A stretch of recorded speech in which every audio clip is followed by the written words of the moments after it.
Muchas gracias por la amable invitación para participar en este foro. Me privilegia y me honra encontrarme una vez más en el Instituto Nacional de Ciencias Penales, una institución necesaria para la República, necesaria para las ciencias penales que tanto respetamos y admiramos. Deseo larga vida al Instituto Nacional de Ciencias Penales. Ha servido durante 40 años a causas muy nobles y espero que siga sirviendo a causas muy nobles, no durante 40 años, sino durante muchos más que 40. Por todo ello me complace estar aquí y además acompañar a doña Luisa Quintero y al doctor Luis de la Barrera en esta mesa y a los otros panelistas y conferenciantes que ya han pasado por este mismo recinto exponiendo los temas que se les han asignado. Hace un momento me preguntaba algún amable reportero cuál era la importancia que yo asignaba, la trascendencia que yo reconocía en esta jornada sobre la pena de muerte. Yo diría que es una jornada en realidad contra la pena de muerte, una jornada más contra la pena de muerte, y la importancia y trascendencia que yo le asigno de que celebremos esto en México y aquí es que reafirmamos, es mi punto de vista, pero creo que comparto el punto de vista mayoritario de los habitantes de la República y del Estado mexicano, estamos reafirmando el rechazo histórico de la pena de muerte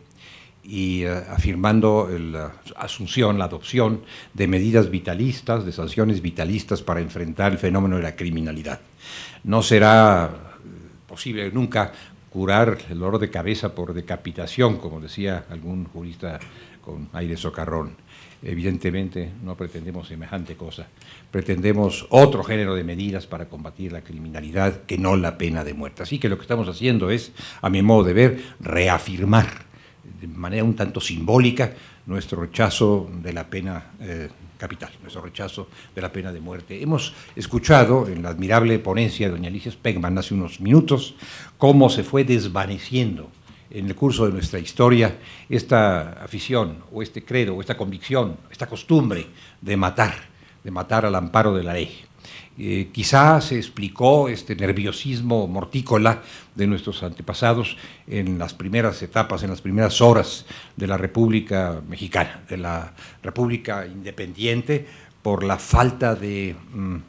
medios o de instrumentos más al alcance de la mano de los gobernantes para contener la ola criminal. El pretexto para la pena de muerte suele ser cómo contener la ola criminal. Y esto hizo que de mala gana muchos, de buena gana otros, se mantuviese la pena de muerte. En el Congreso Constituyente del 57, de mala gana se retuvo la pena de muerte, realmente nadie se pronunció en su favor, sino todos en su contra, pero se dijo entonces, no tenemos un sucedáneo, no tenemos cómo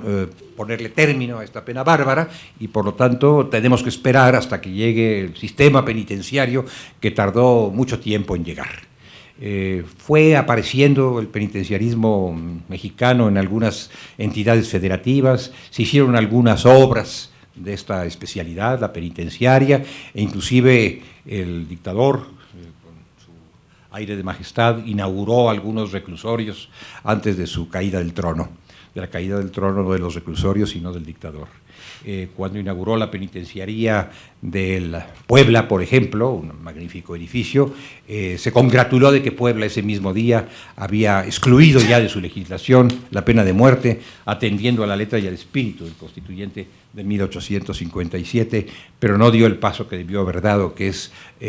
pues llevar adelante la penitenciaría del Distrito Federal que se estaba empezando a construir y abolir del Código Penal Federal y para el Distrito Federal la pena capital. En fin, ha costado mucho trabajo barrer esta pena de nuestra legislación, lo mismo la constitucional que la secundaria, pero creo que lo hemos logrado hoy día y que de lo que debemos ocuparnos es de que no florezca más la idea, y uso la expresión florezca por usar alguna, la idea de restablecer la pena de muerte. Contravendríamos nuestra marcha histórica, contradiríamos la norma constitucional e incumpliríamos nuestros compromisos de carácter internacional. Y ya que hablo de compromisos de carácter internacional, doña Eloísa, voy a referirme a algunos que nos atañen, que nos conciernen, que nos interesan, porque en rigor lo que se me ha pedido es que hable yo sobre la pena de muerte en el ámbito americano, en el ámbito latinoamericano, digamos, iberoamericano, o americano no norteamericano para incluir allí a las Antillas. No tanto de la pena de muerte en los Estados Unidos de América, donde sabemos que se sostiene, que se practica todavía en un buen número de entidades, ni mucho menos de la pena de muerte en el resto del mundo, sino en esta área, en esta porción de América de la que somos ciudadanos, de la que somos naturales, América insular y América continental del sur.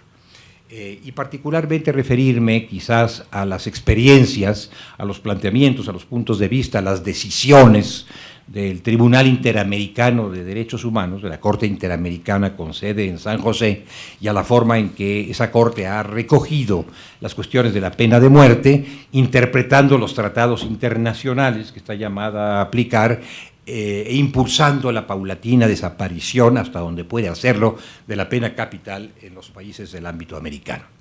En realidad la muerte entre nosotros se ha practicado de dos maneras y se sigue practicando de esas dos, particularmente de una de ellas. Una ha sido la muerte extrajudicial. La muerte extrajudicial en condiciones brutales como asesinato vil de una o varias personas o masacre.